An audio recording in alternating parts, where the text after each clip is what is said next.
BC political front రాష్ట్ర convener Aili Venkanna Goud మనతో పాటు ఒకసారి ఈ మున్సిపల్ ఎలక్షన్ రిజల్ట్ గురించి మాట్లాడదాం ఒకసారి. నమస్తే అన్న, ఎట్లా చూస్తారు ఈ మున్సిపల్ ఎలక్షన్ రిజల్ట్? దాదాపు 56-57% గెలిచినటువంటి మున్సిపల్ కౌన్సిలర్లకి అదేవిధంగా కార్పొరేటర్లకి శుభాకాంక్షలు తెలియజేసుకుంటా ఉన్నాం. జనరల్ స్థానాల్లో కూడా దాదాపు ఆయా పార్టీలు 53% ఇచ్చినాయి, కానీ ఒకే కాడ అన్ని పార్టీలు ఒకే కులం బీసీలకు ఇవ్వ కదా, రకరకాల పేర్లతో ఇచ్చారు. ఓవరాల్గా వాళ్ళ శాతాన్ని చూపించుకున్నారు. అంతిమంగా బీసీలు పెద్ద ఎత్తున గెలిచారు.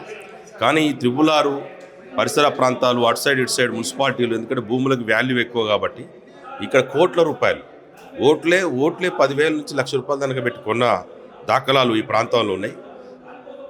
మళ్ళీ ఎందుకంటే కౌన్సిలర్లు కార్పొరేటర్లు బీసీలు ఎక్కువ ఉన్నా అక్కడ అగ్రకులాలకి కొనేటువంటి ప్రయత్నం చైర్మన్లని కావచ్చు, మేయర్లని కావచ్చు కొనే ప్రయత్నం ఆ కులాలు చేస్తూ ఉన్నాయి.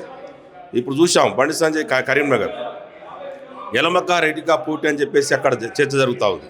అంటే మెజార్టీ గెలిచినటువంటి కార్పొరేటర్లు బీసీలను పక్కకు పెట్టి, ఎందుకంటే మున్సిపాలిటీ కార్పొరేషన్లలో బీసీలు ఎక్కువ ఉంటారు, 75% వరకు కూడా ఉంటారు మనకు తెలిసిన లెక్క.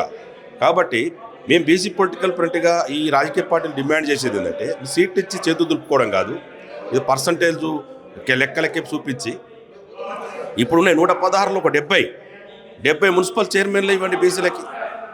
దాంతోపాటు ఇప్పుడు 7 కార్పొరేషన్లు ఉన్నాయి కదా, 4 కార్పొరేషన్లని బీసీలకు ఇవ్వండి మేయర్లుగా.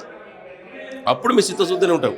కోట్లు పెట్టి కొనుక్కొని ఇప్పుడే బేరసారాలు చేస్తారు. ఎమ్మెల్యేలు, ఎంపీలు, ఎమ్మెల్సీలు రకరకాల రంగంలో దిగి మాకెంత ఇస్తావు, ఎవరెవరికి ఎంత ఇస్తావు అని చెప్పేసి, నీకు మేయర్ ఇవ్వాలన్నా నీకు కార్పొరేషన్ చైర్మన్ ఇవ్వాలన్నా ఇన్ని కోట్లు ఇవ్వాలని చెప్పేసి కోట్ల బేరం చేసుకుంటారు. కానీ మేము అనేది ఏంటంటే నీ కోట్లు మెజార్టీ ఉన్నటువంటి బీసీల మీద ఎక్కి కూర్చునేటువంటి కార్పొరేషన్ చైర్మన్లు కావచ్చు, మేయర్లను కావచ్చు గద్దె దించుతాం ఆ రాజకీయ పార్టీలని. అవసరం అవిశ్వాస తీర్మానం పెట్టాలని చెప్పేసి 16వ తారీఖు రోజు ఈ రాజకీయ పార్టీలు పెద్ద ఎత్తున మేము అనుకున్న డిమాండ్ ప్రకారం బీసీ పొలిటికల్ ఫ్రంట్గా 70 మున్సిపల్ చైర్మన్లు, 4 కార్పొరేషన్లు మేయర్లని బీసీలకు ఇవ్వాలి. లేని పక్షంలో ఈ రాజకీయ పార్టీలని మనుగడ ఉండదు. ఇండ్లను ముట్టడిస్తాం, పార్టీలను ముట్టడిస్తాం, రాజకీయ నాయకుల్ని రోడ్ల మీద కూడా తిరగనీయమని చెప్పేసి పెద్ద ఎత్తున హెచ్చరిక జారీ చేస్తూ ఉన్నామని చెప్పి తెలియజేసుకుంటాం. ముఖ్యంగా అంటే 50% పైగా సర్పంచ్లో కావచ్చు, ఇక్కడ కూడా కావచ్చు పెరిగిన పర్సంటేజ్ కూడా పెరిగింది గెలవడం కూడా బీసీలలో. సో నెక్స్ట్ ఇది ఎంపీటీస్ జెడ్పీటీ ఎలక్షన్ కూడా ఇదే డిమాండ్ కొనసాగించబోతాం. ఎందుకంటే మేము అనేది ఏంటంటే మొన్న దాదాపు పెద్ద ఎత్తున 52% గ్రామ పంచాయతీలను కైవసం చేసుకున్నారు బీసీలు. దాంతో దెబ్బకి ఈ అగ్రకుల ఈ దోపిడీ కులాలకి గుండెల్లో రైలు పరిగెత్తినాయి. మళ్ళీ మున్సిపాలిటీలలో కూడా భయానికి 53% రాజకీయ పార్టీలు ఇచ్చినాయి బీఫామ్స్. కానీ ఇప్పుడు జరుగుతున్నది ఏంది, సీట్లు ఇచ్చినాం కదా అని చేతులు దులుపుకొని ఈ ఎగ్గొట్టి అమ్ముకునేటువంటి ప్రయత్నం చేస్తున్నారు. కాబట్టి దీనికి అడ్డుకట్టేనికే మేము మా బీసీ పొలిటికల్ ఫ్రంట్గా చెప్తా ఉన్నాం. అందుకే చిత్తశుద్ధి ఇక్కడ నిరూపించబడుతుంది. కోట్లల్లో బీఆర్ఎస్ వాడు బుట్టంగారు మాధవ వాడు లంగా లపంగికి మరో లంగా తేడే మల్లారెడ్డిగా తోడై వాడికి టికెట్లు ఇచ్చి అట్టర్ ఫ్లాప్ అయిపోయి ఈరోజు బీఆర్ఎస్ బజార్ పాలైనటువంటి పరిస్థితి. అట్లాంటి పరిస్థితుల వల్ల బీఆర్ఎస్ బీసీలోరు గోసీలోరు అని చెప్పేసి అన్న కేసీఆర్ ఫామ్ హౌస్కి పరిమితమైనటువంటి అఘోర ఆయన గురించి అప్రస్తుతం. ఈరోజు అగ్రకులమైనటువంటి బీజేపీ కావచ్చు, ఈ కాంగ్రెస్ పార్టీ కావచ్చు, మీరేందంటే అంతో ఎంతో అక్కడక్కడ గెలిచి ఉన్నారు. ఈ 3 పార్టీలు కూడా బీసీల పట్ల చిన్న చూపు చూస్తే మాత్రం మళ్ళా ఉన్నాయి కదా చాలా ఎలక్షన్స్, అప్పుడు మేము ఎంత చూస్తామో తెలియజేస్తాం. ప్రలోభాలకు గురి చేస్తారు కాబట్టి ముఖ్యంగా బీసీ నేతలు కావచ్చు ఉన్న రాష్ట్ర వ్యాప్తంగా వాళ్ళకి ఏం చెప్తారు ఫైనల్?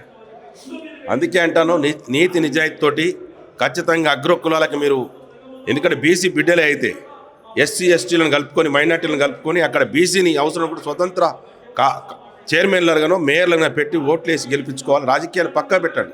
చెప్పులు లాంటివి రాజకీయాలు. గుళ్ళో పోయేటప్పుడు చెప్పులు వేసుకొని పోం కదా, చెప్పులు ఇడిచి గుళ్ళో పోతాం. అందుకే రాజకీయ పార్టీలు చెప్పులు లాంటి ఆ బయటనే వదిలేయండి. లోపల పోయిన తర్వాత వికాస్ అయినటువంటి బీసీ బిడ్డని గెలిపించుకోవాలి, అక్కడ చైర్మన్లుగా మేయర్లుగా చేసుకోవాలని చెప్పేసి పిలుపునిస్తాం.